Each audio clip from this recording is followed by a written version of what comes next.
룻이 새벽까지 그의 발치에 누웠다가 사람이 서로 알아보기 어려울 때에 일어났으니 보아스가 말하기를 여인이 타작마당에 들어온 것을 사람이 알지 못하여야 할 것이라. 내 겉옷을 가져다가 그것을 펴서 잡으라. 그것을 펴서 잡으니 부리를 6번 되어 룻에게 지워주고 성읍으로 들어가니라. 룻이 시어머니에게 가니 내 딸아, 어떻게 되었느냐?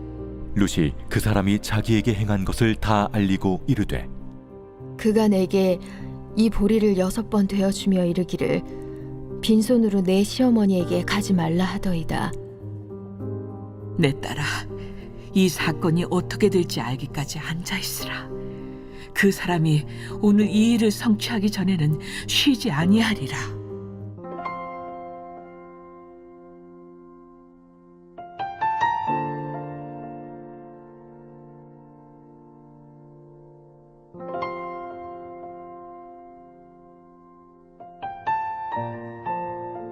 오늘은 미국 남북전쟁 당시 있었던 한 일화로서 말씀을 시작하고자 합니다. 미국 조지아주 앤더슨빌 포로 수용소에는요, 무려 14개월 동안 5만여 명에 달하는 연합군 북군이 포로로 잡혀 있었습니다. 이 수용소 안에서 그들은 열악한 의료체계, 영양실조, 비위생적인 환경, 비좁은 공간, 이 기타 최악의 조건들 때문에 13,000명의 포로가 그곳에서 죽게 되었습니다. 그런데 이 비참하고 끔찍한 수용소 안에 마치 사막의 오아시스와 같은 곳이 있었습니다. 바로 그곳은 섭리의 샘이었습니다. 이 엄청난 폭우가 쏟아지던 1864년 8월 14일 수용소 담장 안쪽의 낮은 언덕에서 갑자기 샘물이 솟아나기 시작했다고 합니다.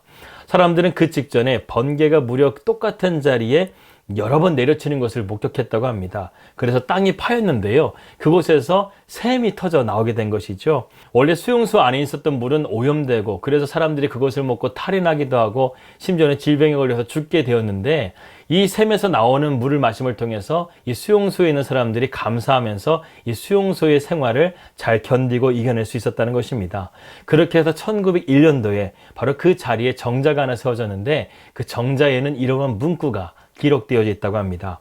갈급한 포로들의 외침이 하늘에 닿아서 그 소리를 들으신 하나님이 번개로 땅을 가르셨고 그곳에서 가장 감미로운 물을 솟아오르게 하셨다. 이처럼 하나님께서는 포로 수용소 안에 있는 자들의 간구도 들으셔서 그들에게 샘이 터져서 그들로 하여금 하나님께 감사하게 하는 그러한 은혜의 사건이 있었다는 것입니다. 여러분, 우리의 삶 가운데서도요, 이런 하나님의 놀라우신 은혜가 언제나 풍성하게 맺혀지시기를 바라겠습니다. 우리는 계속해서 룻기의 말씀을 함께 살펴보고 있습니다. 룻이 어떤 여인이었습니까? 그녀는 이방 여인이었고 젊은 나이에 생가부가 된 비운의 여인이었습니다. 그리고 그녀가 시어머니를 쫓아서 베들레헴에 왔을 때 먹을 것이 하나 없을 정도로 빈곤한 상태 가운데 있었습니다.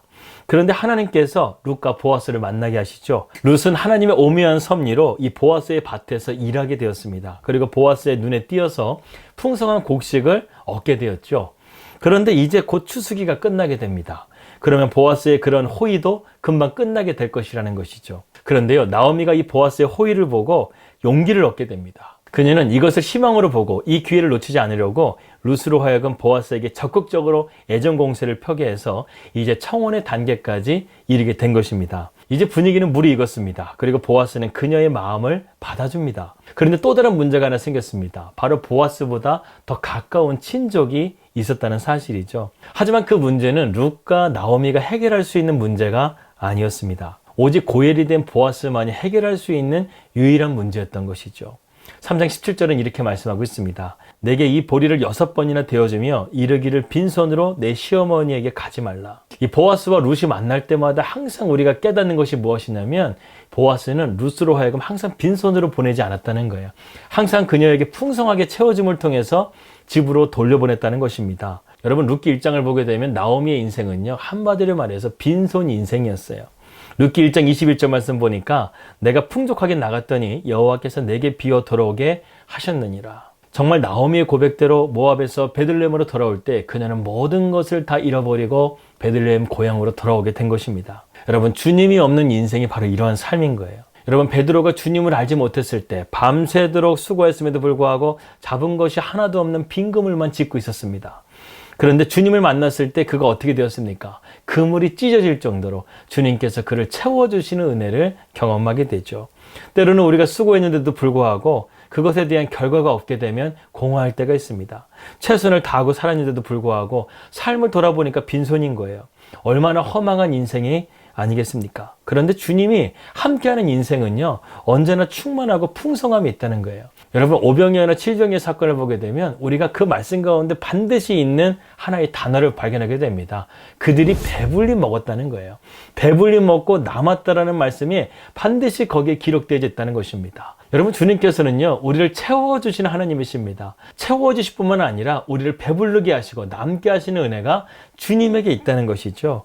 오늘 본문을 보더라도 보아스는 룻과 나오미의 형편을 잘 알고, 보아스는 새벽에 룻이 돌아갈 때도 그녀에게 겉옷을 펴게 해서 보리를 6번이나 되어서 그녀에게 보내줍니다. 아마 그 양은 상당한 양이었을 거예요. 나오미의 고백처럼 자신이 하나님을 떠났을 때 하나님의 공급하심이 없으니까 자신의 인생이 빈손이 되었는데, 이제는 주님의 땅으로 돌아오고 하나님께로 품으로 돌아오자 하나님께서는 이곳에 오자마자 이 보아스를 만나게 하시고 계속해서 하나님께서 그녀를 채워주시는 은혜를 지금 경험하고 있다는 것이죠. 여러분, 우리가 룻기의 말씀을 통해서 한 가지 더 깨닫는 것이 있습니다. 하나님께서는요, 다양한 방법으로 우리를 채워주신다는 거예요. 룻기의 상황을 한번 보겠습니다. 룻기의 시작은 기근으로 시작했습니다. 인생의 가장 큰 위협은 생존의 위협이죠. 생존에서 가장 중요한 것은 바로 먹을 것입니다. 그런데 한번 보십시오. 보아스를 통해서 하나님은 계속해서 채워주시는 은혜를 지금 보여주고 있는 거예요. 하나님의 도우심의 손길은 어긋남이 없습니다. 하나님은 수가 많으시죠. 그렇기 때문에 하나님은 다양한 방법을 통해서 우리에게 도우시는 귀한 손길을 우리 가운데 보내주신다는 것입니다. 성경에 보게 되면 아주 재미있는 이야기가 있습니다. 예수님과 제자들이 가버나움에 도착했을 때 그들에게 성전세를 내라고 하는 사람이 있었습니다. 그래서 제자들이 예수님께 물으니까, 우리가 내야 되나 말아야 되나 물으니까 주님께서는 우리가 내지 않아도 되지만 그들이 실족하지 않기 위해서 우리가 내자 하면서, 베드로가 어부 출신 아닙니까? 그러고 하여금 바닷가에 가서 물고기를 잡아가지고 처음 난 것에 입을 열게 되면 거기에 우리가 내야 될 그 성전세겔, 한 세겔이 있을 것이다, 이렇게 말씀했습니다. 베드로는 이것을 믿음으로 받아서 바닷가에 가서 이 고기를 잡았는데 정말 물고기 입에서요, 한 세겔이 나온 거예요. 그래서 그것을 통해서 성전세를 내게 되었다는 말씀이 기록되어져 있습니다. 여러분, 이처럼요, 주님은요, 너무나 다양한 방법으로 일하시고 있는 것을 우리는 볼 수 있다는 것이죠. 그런데 그 방법은요, 때로는 내가 생각하는 방법과 다를 수가 있어요. 그래서 하나님의 때가 더딜 것이라고 생각하는데요, 우리 그렇게 생각하지 마시고 하나님의 섭리를 기다리며 믿음으로써 신뢰하며 나아갈 수 있는 우리 사랑하는 가족들 되시기를 주님의 이름으로 기도합니다. 우리는 여기서 또 한 가지 하나 살펴볼 것이 있습니다. 그것은 이 보아스가 이 보리를 6대를 룻에게 겉옷에다가 부어주었다는 것이죠. 그런데 오늘 놀라운 우리가 말씀에 캐치포인트가 하나 있습니다. 그것은 무엇이냐면 17절과 18절에 한번 보겠습니다. 이르되 그가 내게 이 보리를 6번 되어주며 이르기를 빈손으로 내 시어머니에게 가지 말라. 이에 시어머니가 이르되 내 딸아, 이 사건이 어떻게 될지 알기까지 앉아있으라. 그 사람이 오늘 이 일을 성취하기 전까지는 쉬지 아니하리라. 지금 나오미가 이 보아스가 6대야를 준 사건을 가지고 너무나 확신을 하면서 보아스가 이 일을 마치기까지 쉬지 않을 거니까 우리 이제는 하나님 앞에 기도만 하자, 이렇게 지금 말씀하고 있다는 것입니다. 룻은 이렇게 사실을 말한 것뿐인데 나오미는 뭔가를 아는 듯 확신하며 그가 이 일을 반드시 성취할 것이고 이 일을 마치기까지는 그가 쉬지 않을 것이라고 확신하고 있다는 것이죠. 그 이유가 무엇입니까? 바로 이 6대에 있다는 것입니다.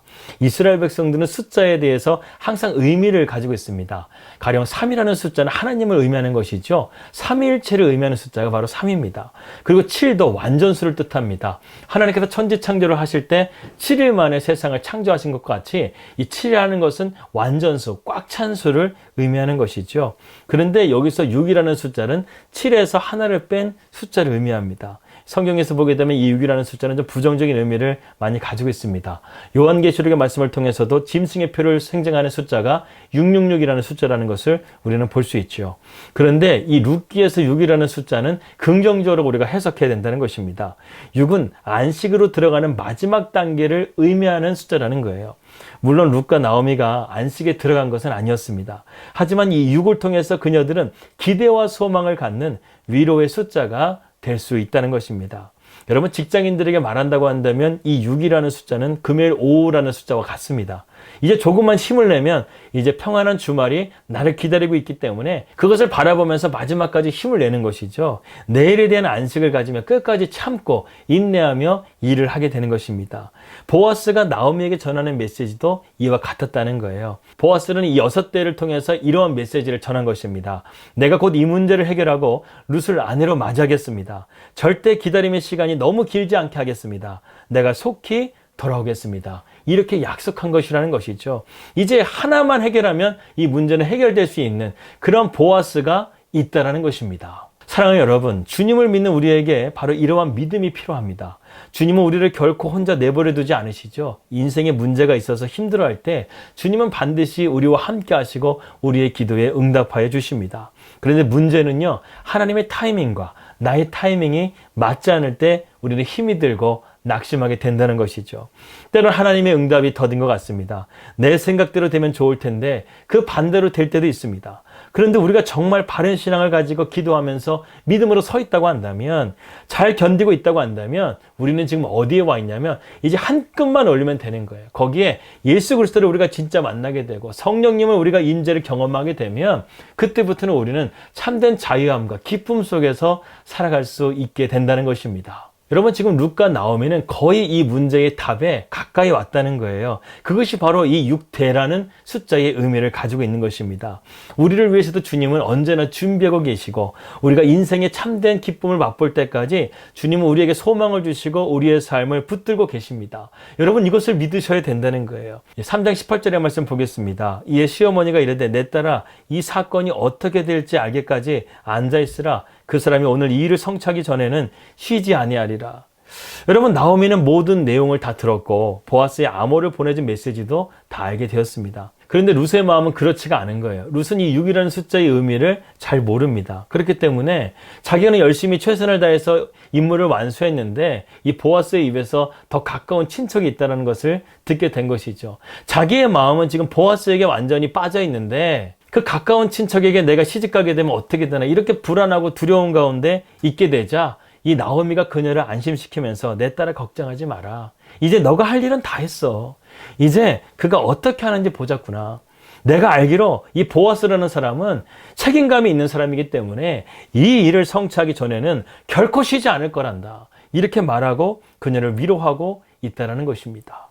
이제 룻과 나오미가 할 일은 하나님의 역사가 이루어질 때까지 기도하면서 하나님을 믿음으로 신뢰하며 기다리는 것뿐입니다. 그런데 사실요, 이것이 참 어렵습니다. 출애굽기를 보게 되면 뒤로는 바로의 군대가 들어닥치고 있고 앞으로는 홍해가 가로막는 장면이 나오게 됩니다. 백성들은 하나님께서 출애굽을 해주신 큰 권능을 보았음에도 불구하고 자신들이 이곳에서 죽게 되었다고 지금 모세와 하나님을 원망하고 있습니다.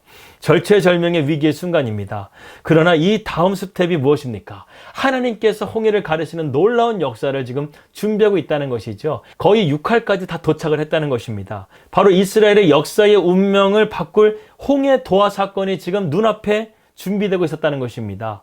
이때 당황해하는 이스라엘 백성들에게 모세가 이렇게 말했습니다. 너희는 두려워하지 말고 가만히 서서 여호와께서 오늘 너희를 위하여 행하시는 구원을 보라. 여러분, 여기서 모세의 말을 가만히 보게 되면 지금 이 일 가운데 이스라엘 백성들이 할 것이 있다라는 것입니까? 없다라는 것입니까? 없다라는 거예요. 여기서 뭔가 하려고 드는 것은 하나님을 믿지 못하는 것과 마찬가지라는 겁니다. 우리는 다만 하나님이 하시는 일을 보기만 하면 되는 거예요. 오늘 나오미가 룻에게 한 말이 바로 이 말과 같습니다. 하나님이 이제 하시는 일을 우리가 지켜보자는 거예요. 누가 하나님을 기다릴 수 있을까요? 하나님을 신뢰하는 사람만이 하나님을 기다릴 수 있습니다.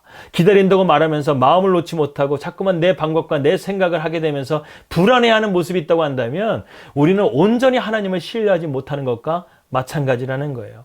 하나님이 우리에게 기다리라고 말했다고 한다면 평안히 기다리면 되는 것입니다. 그리고 무언가를 맡기셨으면 충성되이 순종하면 되는 것입니다. 초조할 필요가 없다는 거예요. 하나님의 일은 언제 이루어지는가? 때가 차면 이루어지는 것입니다. 하나님의 때, 하나님께서 섭리의 시간에 이루어 가신다는 것이죠. 여러분, 하나님은요 정확하신 분이세요. 하나님은 일을 시작하시면 반드시 그 일을 성취하시는 하나님이십니다. 그러나 하나님의 타이밍은 우리가 알 수 없어요. 그렇지만 우리가 실망하거나 낙심하지 말아야 됩니다. 하나님은 정확하시고 하나님은 반드시 약속을 성취하시고 하나님은 반드시 응답해 주실 것을 믿고 우리가 믿음으로 나아갈 수 있다고 한다면 우리 안에 반드시 기쁜 소식으로 주님은 역사해 주실 것이라는 겁니다. 그러므로 오늘 말씀의 핵심은 바로 하나님을 신뢰하라는 거예요. 우리는 엘샤다이 전능하신 하나님을 기다릴 줄 아는 그런 믿음이 있어야 합니다. 그것이 바로 우리가 광야를 살아가는 믿음의 훈련이라는 거예요. 우리는 나오미의 이 고백에서 그녀의 믿음을 보게 됩니다. 그녀는 지혜로운 여인임에 틀림이 없습니다. 룻에게 이러한 영적인 멘토가 있었기 때문에 룻은 이방 여인이었지만 다윗의 가문의 여인으로서 하나님의 축복을 받을 수 있는 여인으로서 나아갈 수 있었다는 것입니다. 그 사람이 오늘 이 일을 성취하기 전까지는 쉬지 아니하리라. 이 말씀이라는 거예요. 하나님께서 모압 땅의 신을 버리고 자신의 모든 것을 버리고 하나님을 쫓아서 온 이 룻의 삶을 하나님께서는 붙잡고 계시고 쉬지 않으시고 일하시고 있다는 것을 오늘 말씀을 통해서 우리가 볼 수 있다는 것입니다. 사랑하는 여러분, 하나님은 지금 쉬고 계실까요? 아니요, 쉬지 않으세요. 룻기의 말씀을 보더라도 하나님은 쉬지 않으시면서 계속해서 이들에게 마침과 우연이라는 말씀을 통해서 계속해서 하나님의 놀라우신 섭리를 보여주고 있다는 것입니다. 여러분, 우리의 삶 속에서도 하나님은 이처럼 일하시고 쉬지 않으시는 하나님이심을 여러분 믿으시길 바라겠습니다. 문제는 우리와의 주님과의 관계예요. 이제 룻기는 절정에 다다르고 있습니다. 이제 6할까지 나오미와 룻의 문제가 거의 도착을 한 거예요. 그리고 나머지 이란의 문제는 온전히 하나님께 맡기는 것입니다. 이제 우리가 할 일은 주 안에 서 있는 것입니다. 그럴 때 우리의 삶을 기막히게 섭리하시는 하나님의 헤세드의 사랑을 우리는 보게 될 것이라는 것이죠. 우리는 세상에서 제일 안전한 그분의 품 안에 잠잠히 기다리면 되는 것입니다. 수고하고 무거운 짐짐자들아 다 내게로 오라. 내가 너를 쉬게 하리라.